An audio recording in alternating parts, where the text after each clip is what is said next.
From Studio 19, I'm Jeff Allen Wolf. Here we go. Welcome to episode 250 of A World Gone Mad. 250th anniversary of America, 250 episodes of my podcast. Here's something I didn't know when I started this podcast. There are more than 4 million podcasts out there. Most never get off the ground. Nearly half don't even make it to episode 20. And only a tiny percentage ever reach episode 250. In other words, this isn't just another episode. It's proof that while a lot of podcasts fade away, the wolf pack kept showing up. And because of that, A World Gone Mad is still here, raising hell and asking questions. Honestly, when I started this podcast, I had absolutely no idea whether anybody would listen. I wasn't backed by a major network. I didn't have a corporate sponsor. There wasn't a marketing department spending millions convincing you I was the next big thing. It was just me, a microphone, a computer, a lifetime in broadcasting, and apparently an unhealthy fascination with politicians making the same mistakes over and over again. The funny part is, I never sat down one day and said, I'm going to create a podcast called A World Gone Mad. The entire idea for this podcast actually came together while I was spending several weeks in the hospital recovering from surgery. That's where I designed the show and started thinking about what I wanted it to become. The doctors, after my surgery, wanted me up and walking the halls to get some exercise. So there I was, shuffling up and down the corridor, wearing my hospital gown, still attached to my catheter. Not exactly the picture of dignity. And as I passed one of the patient's room doors, I noticed a sign with the words, A World Gone Mad. I honestly don't remember exactly what the rest of the sign said or what that phrase was referring to, but those 4 words stopped me in my tracks. I remember thinking, that would make a hell of a title for a podcast. My surgery eventually became a memory. The catheter thankfully became a memory. But my podcast, I Was Born in Those Hospital Hallways, is somehow celebrating episode 250 today. I thought about making this episode a huge celebration. Maybe I could have booked a celebrity. Then I remembered celebrities usually expect to be paid. I briefly considered fireworks, but given the state of our economy, I figured I'd settle for paying my internet bill instead. Even thought about hiring a marching band, but after covering Congress for 250 episodes, I've heard enough people marching in circles. Then it hit me. Why would I change what got us here? This show has never been about celebrity interviews or expensive production. It's never been about flashy graphics or breaking news music that sounds like an asteroid is about to hit Earth every 6 minutes. It's always been one guy trying to make sense of a world that often seems determined to make absolutely none. Let's be honest. The world has handed me enough podcast material to last 3 lifetimes. Politicians who promise transparency while holding closed-door meetings. Cable news panels featuring 6 people yelling simultaneously until nobody remembers what the original question was. Social media somehow convincing millions of people that the loudest person with a blurry profile picture is now considered an expert in medicine, economics, foreign policy, constitutional law, and apparently aviation disasters. I've watched people argue over facts that aren't actually facts. I've watched conspiracy theories spread faster than actual information. I've watched elected officials spend more time creating viral clips than creating legislation. Somewhere along the way, politics stopped being public service and started looking like a reality show where everybody gets voted off the island, but somehow keeps coming back next season. And through all of it, almost every Monday, Wednesday, and Friday, you, the Wolfpack, has shown up. You've laughed with me, disagreed with me, yelled at your speakers because you thought I missed something, and hopefully laughed again before the episode was over. That's a relationship I don't take lightly, because time is the one thing none of us gets back. Every time you choose to spend a part of your day listening to the show instead of the thousands of other podcasts out there, I consider that a privilege. So I started thinking about what I wanted this episode 250, to be. I could have replayed old clips. I could have counted down my favorite moments in the last 2+ years. I could have spent the next 15 minutes patting myself on the back. But let's face it, if I tried that, half the Wolfpack would have probably sent me an email saying, "Jeff, get over yourself, get to the commentary." They're right. So today isn't about looking backward. It's about what 250 episodes have taught me about politics, the media, social media, common sense, and maybe most importantly, the people who somehow manage to keep this country moving forward while the people in charge keep trying to drive it into a ditch. So what has 250 episodes taught me? First, I've learned that America doesn't have an energy crisis. We don't have an attention crisis. We don't have a political crisis. We have an outrage addiction. Outrage has become America's fastest growing renewable resource. We don't drill for oil anymore. We drill for things to be offended by. Every morning, millions of Americans wake up, grab a cup of coffee, pick up their phone, and think, let's see who's ruining civilization before breakfast. You know what's amazing? 50 years ago, your blood pressure was raised by your spouse, your boss, your kids, or your neighbor who refused to mow his lawn. Today, your blood pressure is raised by somebody you've never met who lives 1,200 miles away and has a profile picture of an eagle wearing sunglasses. We become a country where complete strangers can ruin your day before you've even brushed your teeth. Which leads me directly into work ethic and professional courtesy. They have slipped badly over the past decade. Do you have an hour? I'm joking. Somewhere we replaced, "How can I help you?" with, "That's really not my department." Nobody returns phone calls. Emails disappear into the witness protection program. Companies promise they'll be with you shortly, which apparently is now measured in geological time. And customer service? If I hear while waiting on hold, "Your call is very important to us," while I'm number 83 in line, one more time, I'm going to start believing the recording has a better sense of humor than the company that hired it. I've also learned that breaking news isn't breaking anymore. It's just news wearing a Halloween costume. Every network has a giant red banner screaming, "Breaking news!" Seriously? The Senate scheduled a committee hearing. That's breaking news? Somebody tweeted something stupid. That's breaking news? A politician changed his position for the 3rd time this week. Congratulations!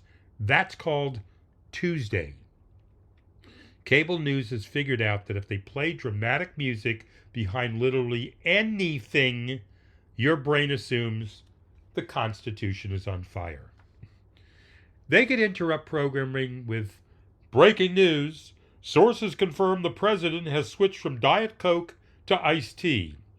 Then they'd spend the next 6 hours interviewing 12 experts, 3 former aides, a body language analyst, and somebody's cousin who once served on a city council in Iowa. Then comes my favorite phrase in all of television. "This could change everything." No, it almost never changes anything. Another thing I've learned is that every politician promises to save America. Every election is supposedly the most important election in the history of the universe.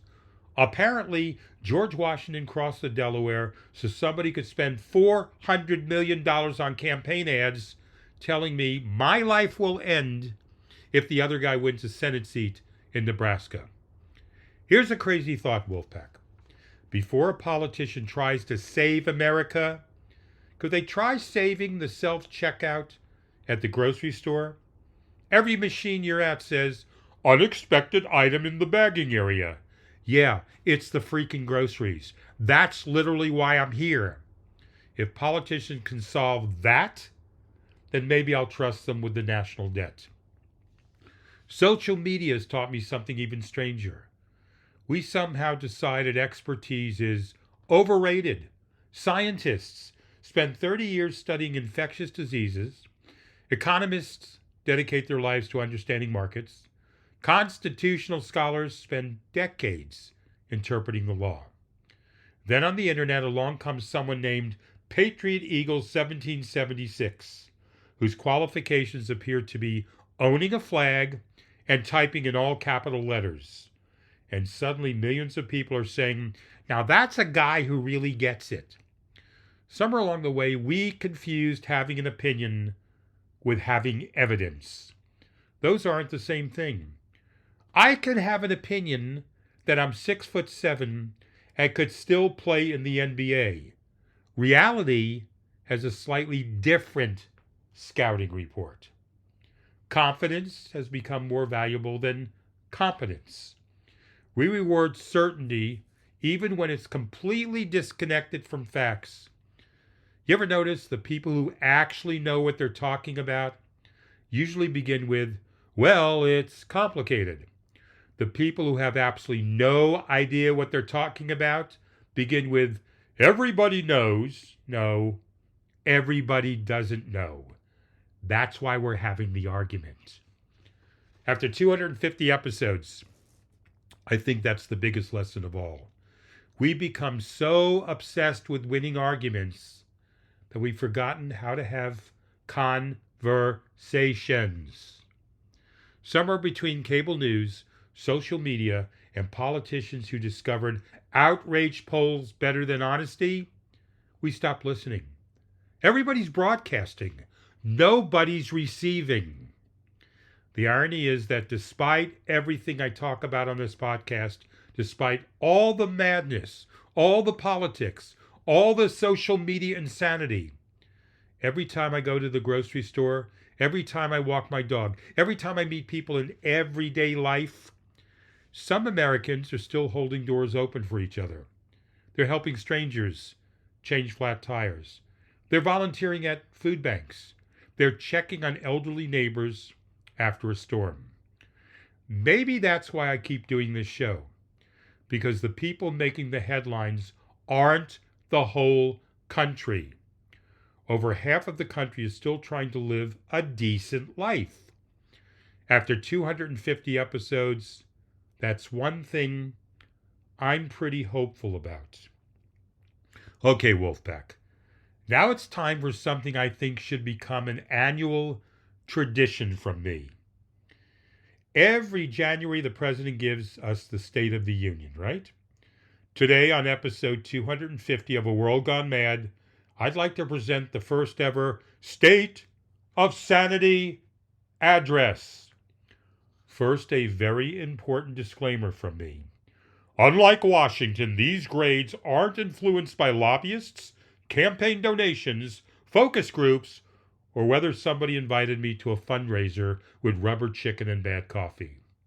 These are simply the observations of one guy, me, who spent 250 episodes watching the greatest reality show ever created, American politics. Here we go with my State of Sanity address. Let's begin with Congress. Congress receives an F, not because Democrats and Republicans disagree. They're supposed to disagree. That's literally in the job description. They get an F because somewhere along the way, they confuse governing with content creation. Half the time it feels like they're not writing legislation. They're auditioning for a cable news contract. Every hearing has become a movie thriller. Dramatic music should start playing every time somebody says, "I reclaim my time." Congress doesn't need term limits. It needs a producer yelling, "Cut! Great take, everybody. Now, could somebody please pass a goddamn budget?" Next, cable news and much of the mainstream media. They earn a D-. I would have given them an F. But occasionally they accidentally commit journalism between pharmaceutical commercials. If somebody spills coffee in the White House press room, there are 17 analysts explaining what it means for the midterms. Calm down. Sometimes coffee is just coffee. Not every paper cut deserves its own documentary series. Then there are the commentary podcasts. I'm talking about the bad ones.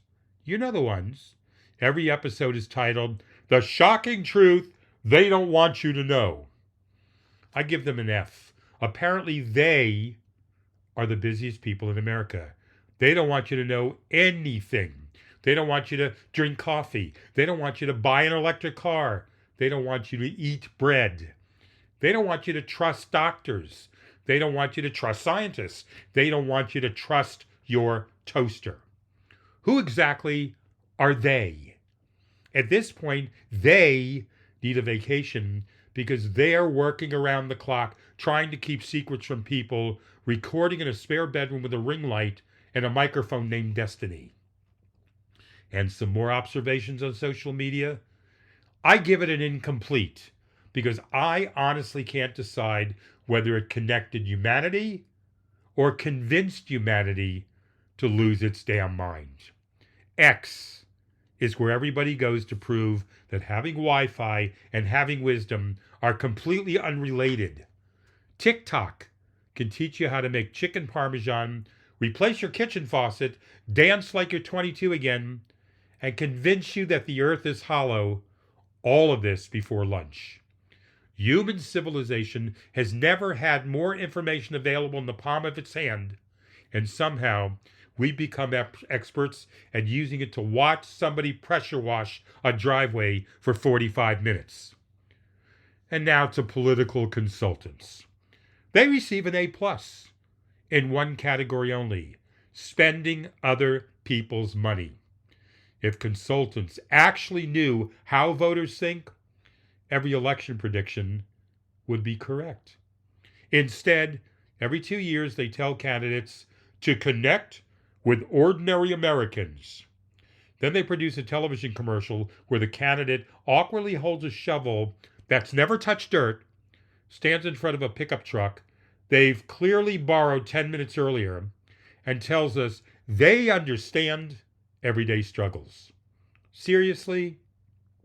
You needed 6 consultants, a focus group, and $3 million to discover that people like lower prices and less traffic? Pollsters. Oh, let's talk about pollsters. They get a C-. Polling has become weather forecasting with neckties. One poll says candidate A is ahead by 6. Another says candidate B is ahead by 4. A third says everybody has decided to move to Canada. Then election day arrives and every expert says, well, this was within the margin of error. That margin of error has become the greatest witness protection program in American history. Imagine if your mechanic worked that way. Good news, Jeff. I was only wrong by the margin of engine. All right. Continuing on with my state of sanity address. Please stay with me, okay? I've yet begun to rant. Fact checkers. Let's talk about fact checkers. They receive a B. Not because they're always right, because somebody has to clean up after the internet has another sugar high. They become the janitors of democracy.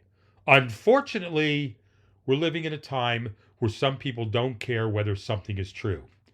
They care about whether it confirms what they already believed before breakfast. That's not research. That's online shopping for opinions. And to wrap up my state of sanity address, conspiracy Wow, I can't even talk today, right? Conspiracy theorists.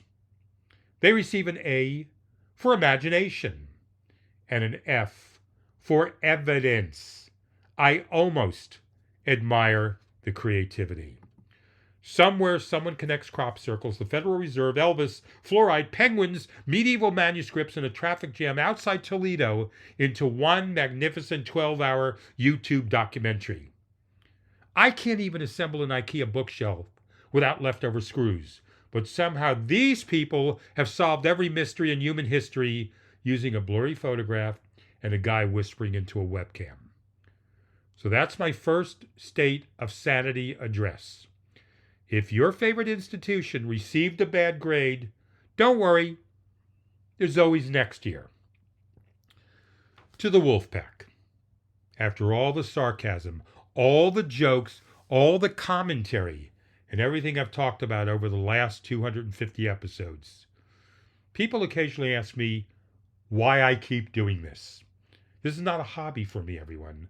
This is my profession. It's a fair question why I keep doing this, because there are nights when I'm sitting here by myself with a microphone, long after most people have gone to bed. During the first couple of years, I remember saying it over and over again.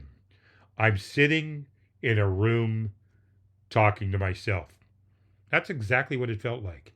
You hope somebody is listening, but you have no idea if anybody actually is. Then I started watching my download numbers for my podcast. At first, it was simple curiosity. Then it became something else. I checked them in the morning. I checked them again in the afternoon. I checked them before going to bed. I checked them when I woke up the next day. How many downloads? Who's listening? Hell, there were times I was checking them every 15 minutes. It became a ridiculous obsession. If somebody had walked into the room, they probably would have thought I was day trading podcast downloads. Every new download meant there was another person somewhere who had decided to spend part of their day listening to what I had to say. That has never stopped amazing me. Then something even stranger happened. I'd look at the analytics and see another city I'd never reached before. Then another state in America. Then another country. Every time a new location appeared, it put a smile on my face. I'd find myself thinking, wait a minute, somebody there actually found this show? For someone who started with nothing more than a microphone and an idea that came to me while walking hospital hallways, seeing this podcast reach places I've never been is something I will never take for granted. This podcast is now heard, as of today, in 108 countries and almost 1,700 locations across the world. The emails have probably meant even more than the numbers. Some of you write because you agree with me. Some of you write because you don't. Some of you, and I appreciate it, you tell me I made you laugh. Others tell me I made you think. The truth is, I don't expect everyone to agree with everything I say. That would be impossible. In fact, I'd be a little suspicious if they did. That's really why I keep doing this, Wolfpack. Reaching new locations, receiving new emails from new people. It's not because I think I'm going to change the world with one podcast. It's because I still believe conversations matter. I still believe facts matter. I still believe humor helps us deal with subjects that would otherwise leave us exhausted. And I still believe that if enough people are willing to stop shouting long enough to actually listen to each other, this country has a much better chance than the headlines would have us believe. So whether you've been with me since episode 1, or whether you found a world gone mad last week, thank you. Thank you for spending your time with me. Thank you for challenging me, correcting me, encouraging me, and most of all, for making sure that what started as one guy sitting in a room talking to himself no longer feels that way. There are also a couple of family members I need to thank because this podcast wouldn't have reached episode 250 without them. First, my girlfriend, Natasha. Sweetheart, thank you.